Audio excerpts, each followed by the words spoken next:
करमे से करमे ले विधना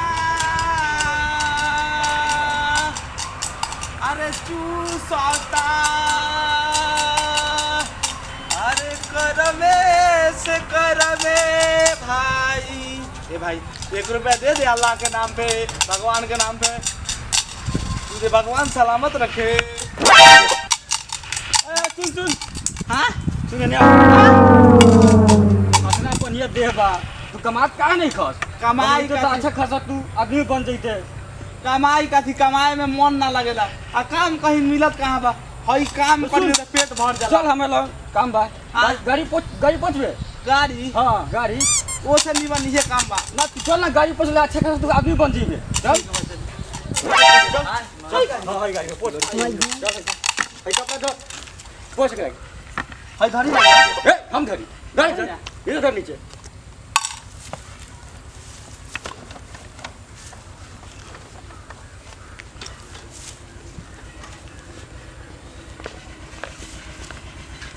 बढ़िया से पहुंचिए।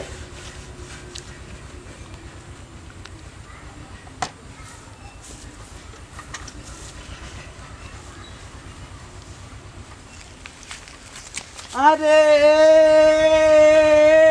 पहले पहुंचना तो गई है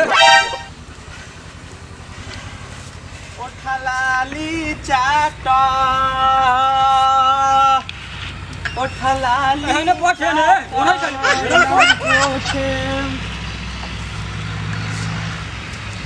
मालिक एकदम पोस्टर चमका हो गए हां अभी पैसा ले धर हां धर पैसा एकरा बाद सब ई का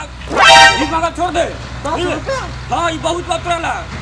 हो गए मालिक रार मेहरारू दूसरा का समय भाग जाओ भाग भाग भाग जो अपन काम कर जो एक बिहालान पछे जो अरे थ्रेसर से भूसा निकलताटे बात साला इतना देर मेहनत करनी तो 10 रुपया देलन अब हम गांव घूम रहती तो हमारा 500 रुपया कमाए रहती साफ हमरा के बेहुदा बना देलक साला। अब हम भीखे मांगे अब बहुत टाइम हो गल बा जल्दी निकले को हुई हमारा। अरे करमे से करमे रे विधन अरे घर में केहू बा भैया केहू बा घर में ए भैया 2 दिन से खैले नहीं की तनी कुछ खाए ला दे दया बाप रे चला चला घोर दुखावन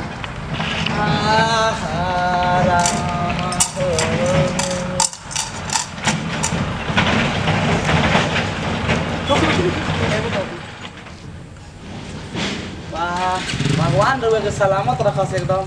कूट कूट के भगवान भरल बा इंसानियत बाबा भगवान देखो वो का इंसान बनाए ओ छलाली चाट 10 रुपया ए भाई घर में के बाटे। अच्छा भौजी एने से कहां निकला तनु लेटरिन में से लेटरिन है आ घर हां ए भौजी 2 दिन खाइला हो गल बा कुछ दो ना ये कुछ खाए नहीं खे ते वो काम कर ना कुछ खाए लेने के तो एगो चुम्मा दे दो चूसता देवरा चूसता उठवा के ललिया हमार देवरा चूसता लागल बकार साला भिखारी हो के चूसता देवरा जो ना का अपन मेहरान के कहल तो लागल बनी तो दवाइबो करबे बउओ देवरा चूसता ए भैया मठिया में के बा अरे ए भैया 2 दिन से खाना नहीं की कुछ खाए ला दे दी रहा चले हई नया माल पटल बा जितना मन करे उतना ले ले हां जितना मन करे उतना ले ले आज बाबा का राम तक नहीं रहूगा हां ले वो का याद रखबे कि कमना आमदी के पाला पड़ रही ले माल पटल ए भैया वो तो जानते बनी कि हम भिखारी बने भीख मांग के खाई ले हां एगो हमरो ला माल पटा दी मुंह देखला भाई ना में माल पटा दी भिखारी नु बनत तारा भी चली ना दोनों गोरा मिल गई एंजॉय कर लिया भगवान चले ना भगवान नहीं अरे बाप रे बाप रे कितना जोर से बोल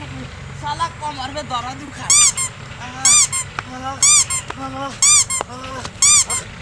जाए तो साला मरलक तो मरलक लेकिन माल गजब देले बा लक्ष्मी माई 1 2 3 4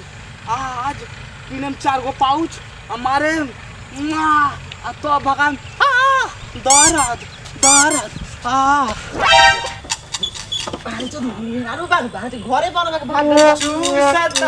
देवरा चूसता देवरा चूसता हमरा 2 दिन खाएला हो गल कुछ खाएला दो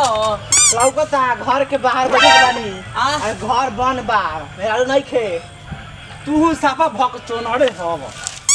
हम तोरा से खाएला मांगत तनी कोनो बीबी से चुम्मा तोरे मांगत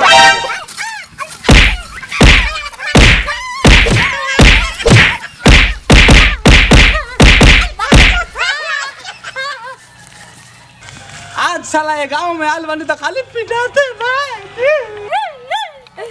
आज का बाद ये गाँव में हम कोई